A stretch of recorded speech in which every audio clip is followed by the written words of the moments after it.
Mukama waffe Yesu Kristo yeebazibwe oluganda. Kino kyekiseera olekeraawo okugera olugero lw'obadde ogera mu bulamu. Kino kyekiseera balekeraawo okugerera olugero lwe badde bagera mu bulamu. Oba oliawo kino kyekiseera ove mu buddu bw'obadde weesibiramu.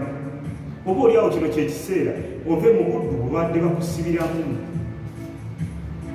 Bino ebigambo bye ngenda okwogera ngenda kubyogera n'oyo omulokole, so si eyeefuula omulokole. Saatambulira mu kulitensi oba mu kulitendinga, wabula ngenda kwogera n'oyo omulokole. Bayibuli etugamba nti tebaliiko musango abali mu Kristo Yesu. Kati waliwo enjawulo y'oyo ali mu Yesu n'ali ku Yesu. Njogera n'oyo ali mu Yesu so si ali ku Yesu. Abantu abamu balina endowooza enkyamu n'esseenya mmwe wabula nnenya abo ababayigiriza.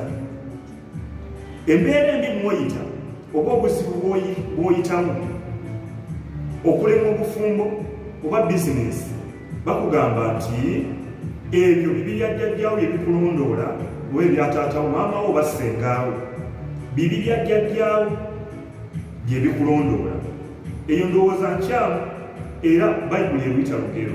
Katuwulire Ezeekeri yatugambye atya, essuula ey'18. Ezeekeri olunyiriri tandikira ku lusooka, ekigambo kya Mukama kyanzigira nate nga kyogera olwokubiri nti mubadde mutya n'okwogera ne mwogera olugero luno ensi ya Isirayiri, nga mwogera nti bakitaabwe balidde ezabbibu ezinyuunyuntula, n'amannyo g'abaana ganyenyeera. Ezo ngero mubadde mutya mu kwogera ebyo? Mugeereza engero nti taata agenze n'abba, ate emiggo gy'akatale gye bandimukubye bagikubye mwana. Taata agenze n'abba, omuliro gwe bandimwokezza bagwokeza mwana. Taata alidde ezabbibu ezinyuunyuntula naye amannyo ga mwana ge ganyenyedde. Hawu ezo ngero, ezo ngero. Naye agamba olw'okusatu, nga bwe ndi omulamu bw'atyo bw'ayogera Mukama, temuliba na nsonga nate okugera olugero olwo mu Isirayiri. Laba olwokuna, emmeeme zonna zange ng'emmeeme ya kitaawe n'emmeeme y'omwana bw'etyo nange emmeeme ekola ekibi y'erifa. Emmeeme ekola ekibi y'erifa. Taatawo bw'ayonoona ekibi kibalibwa ku ye so si ku ggwe. Naawe mwana gwo bw'oyonoona ekibi kibalibwa ku ani? Ku taatawo. Katugende mu Yeremiya essuula ya 31 olunyiriri tutandike ku 29. Mu nnaku ezo nga tebakyayogera nate nti bakitaabwe balidde ezabbibu ezinyuunyuntula n'amannyo g'abaana ne ganyenyeera. Tekisoboka, mujja kuba temukyagera ngero ezo. Ebyo byali byogera ku baana ba Isirayiri mu biseera biri nga Kristo tannajja. Ne Katonda ayogera nti kati ngenda kukola endagaano empya n'abaana ba Isirayiri. Naye essaawa zino nakati era abantu bakyabinunuuza, engero ezo bakyazigera ku bulamu bw'abantu. Oli n'alemwa amaka n'alema kutegeera nti ye yaliko ekikyamu. Ewabbaawo ayombanga kyalaani, talina mpisa eri omusajja we. Gwe musajja gwe talina mpisa eri mukazi wo, oyingira kiro ebifi by'ennyama oyagala kubisibamu lubuzi kubibala, temulina mpisa. Obufumbo bwaleme mutambulira mu kulitendinga, n'osiiba omwezi mulamba bakugambye siiba, waayo n'ensigo mwebyo byabajjajjawo bikulondoola. Gwe wekka gwe bwesuise weetereze.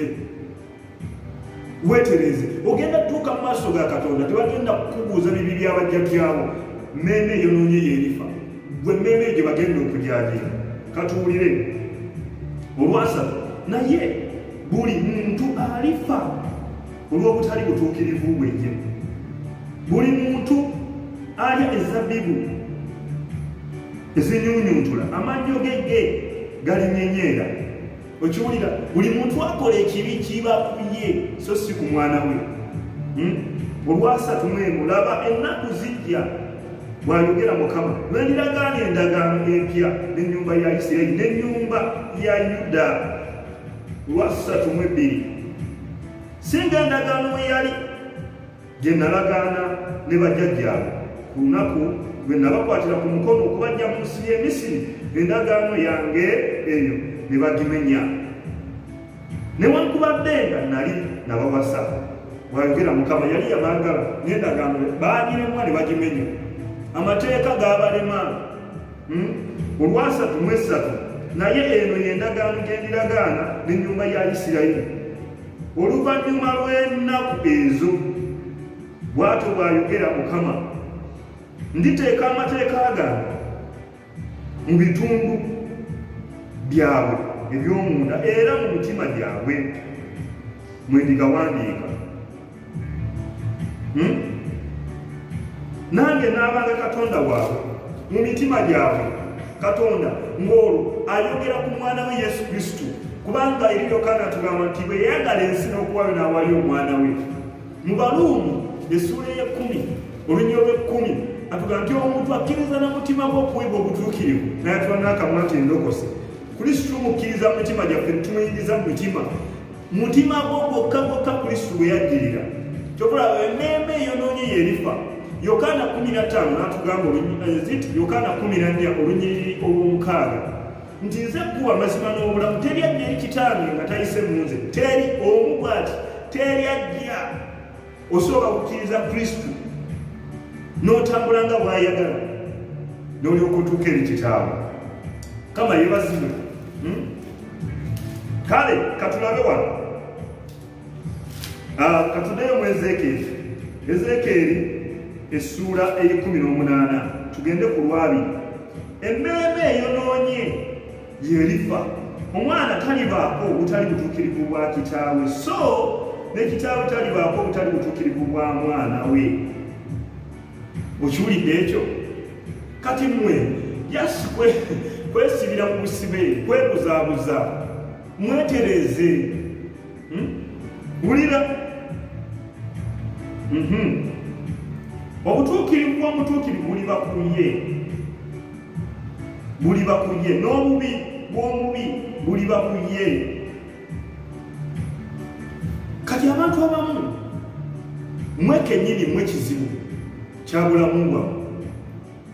Bw'ova e Kabale n'ojja e Kampala ng'oze kunoonya musajja wa Katonda akusabire, amaka gagaanye, bizinesi zigaanye, naye nga naawe kennyini amaka go galemeseza abantu abamu omujja babagobeka emizimu, naye nga gwe muzimu gwa bulamu gw'otawaanya obulamu bwo. Sente ziganye, tomanyi bakwata sente, gwe sente omala nga zigabagaba buli wamu, ozitwala mu mabaala, ozitwala mu amalaaya, ozitwala mu masabo, oziteeka buli wamu, toziwana kitiibwa. Tomanyi bakwata sente, tomanyi bagikuuma. Labira ku banka olabe enkwata gye bakwatamu sente, kyakuyiga. Okatwala nga keefunyiza bwe kati ne basooka ne bakagolola ng'olaba. Tewatutenga kakadde ogenda n'okajjayo nga kawunya n'akawoowo. Ne bazikwata ne baziseereza bulungi mu masimu z'otutenga zeefunyiza. Keya yokka gye bawa ssente mu banka ne bateekawo n'omukuumi wali ku mulyango. Za muwendo. Tunula emitendera gy'oyitamu ng'ozitwalayo, tunula emitendera gy'oyitamu ng'ozijjayo nga zizo. Okwewola tula emitendera mw'oyita naye bw'omala gazisaasanya bw'oti tomanyi bakwata ssente, weetereze. Tolina muzimu gukulondoola, just kutereeza mindset kyokka. Tolina byakika bikutawaanya bikulemeseza bufumbo omukazi gwe.